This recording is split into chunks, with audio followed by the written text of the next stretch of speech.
It's early morning on the 7th of April 1918. A company of the 19th Battalion of the Australian 2nd Division advances on Hangard Wood near Villers-Bretonneux in France's Somme department.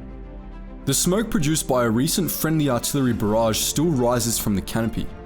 Intel suggests that a small German force holds a position among the trees. But we're not there yet.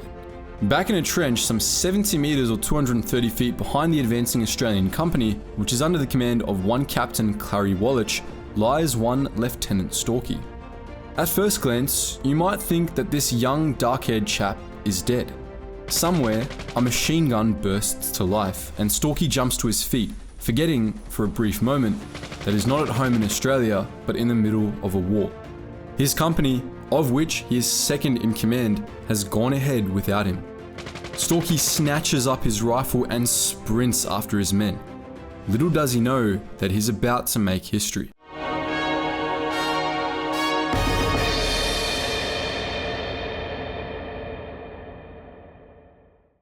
We return to the early 1900s to tell the story of a New Zealand-born soldier who fought for Australia against the Germans in the First World War. Let's get stuck into it. As we said, Percy Storkey was born in New Zealand. This occurred in a place called Napier in the year 1893. After finishing high school in Napier, Storkey moved to Wellington, where he studied fine art and joined the New Zealand Army, serving in the Wellington Regiment of the New Zealand Expeditionary Force, or NZEF. He had become a warrior, yes, but the war had yet to begin. In 1911, Storkey swam across to Sydney to work as a clerk for the Orient Steamship Company and then to attend a teacher's college. The following 2 years saw a change in direction for young Storkey, who worked at the University of Sydney and then enrolled as a student there, swapping his paintbrush for a law book. Unfortunately, Storkey's studies were cut short. In 1914, the war to end all wars began, and in May 1915, he enlisted as a private in the Australian Imperial Force, or AIF. According to a quote cited in an article by Warren Durkin in the Australian Dictionary of Biography, Storkey was a well-knit figure with dark hair and eyes, a laughing face and daredevil, happy-go-lucky ways. By September, Storkey had ascended to the rank of second lieutenant, probably because he had a degree. So yeah, fine art can land you a job, even if it's not the one you expected.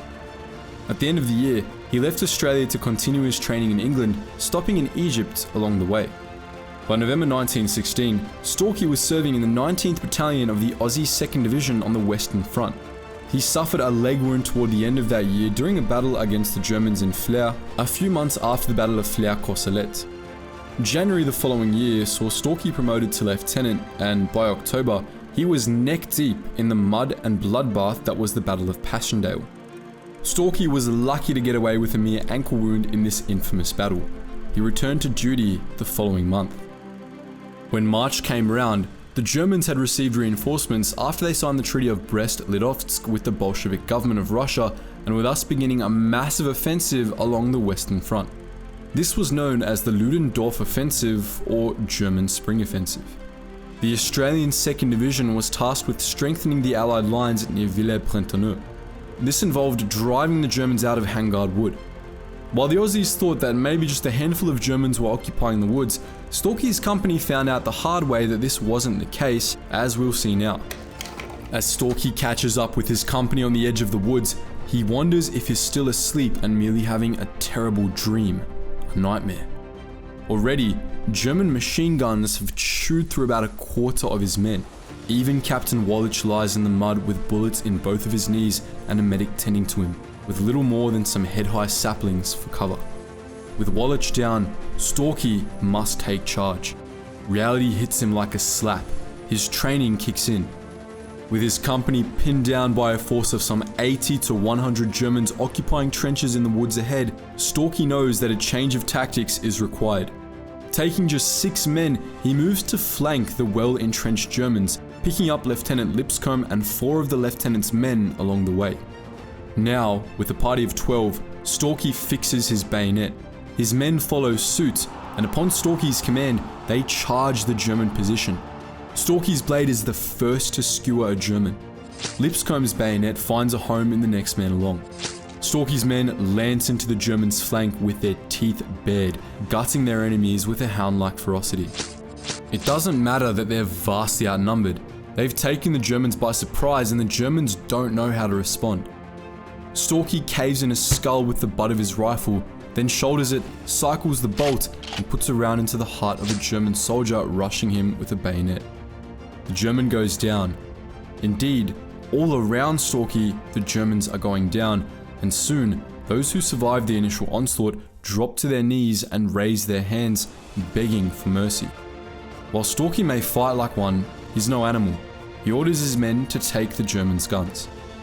In his assault, Storky and his party wounded or vanquished 30 Germans and forced a further 50 to surrender. This largely won the company the day, but overall victory came at a heavy cost. All in all, the company took 150 casualties trying to rid the Germans from Hangard Wood. Still, Storky demonstrated skill and courage enough to earn himself a Victoria Cross, presented to him in Buckingham Palace in July 1918. The citation reads as follows. While continuing his move forward, a large enemy party, about 80 to 100 strong, armed with several machine guns, was noticed to be holding up the advance of the troops on the right. Lieutenant Storky immediately decided to attack this party from the flank and rear.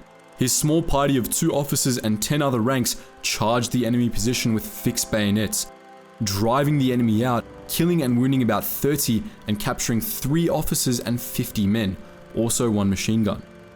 The splendid courage shown by this officer in quickly deciding his course of action removed a dangerous obstacle to the advance of the troops on the right, and inspired the remainder with the utmost confidence when advancing to the objective line.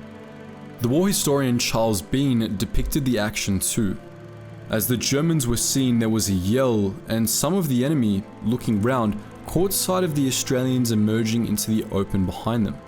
The situation called for instant action, either attack or be annihilated, and Storky's decision was immediate. Shouting as if the whole battalion was following, he at once led a charge upon the rear of the Germans. Before the nearer Germans could realize what was happening, they got in quickly with bombs, bayonet, and revolver. Following this action, Storky was promoted to captain and given command of his own company, but the war was almost over, and by November, he was back in Australia. Here, he went back to law school, becoming a qualified lawyer in 1921. He even worked in the legal department of the Australian Army for a time and was involved in the Returned Soldiers League. In 1922 he married, and in 1955 he relocated to England, where he lived out the rest of his days without having children. In October 1969, at 76 years of age, he died at home. But let's not finish the story there. Rather, let's look to what a Telegraph reporter said about Storky when the veteran made a speech in Napier after the war. He had won the VC. It was not because he was any braver than any other soldier, nor because he was a warlike person who liked fighting. As a matter of fact, he disliked fighting very much and was a peace-loving person. He'd only tried to do his duty and had taken the opportunity when it arrived. A man did not have to be a hero when the opportunity showed, and he had only to keep his head and do his duty when it did. But had you heard of Percy Storky before today? Do you know anything about him that we didn't cover in this video? Would you like us to cover more World War I heroes? If so, who? Please feel free to share your thoughts in the comments section below. And as always guys, thank you so much for watching, and I hope you learned something new.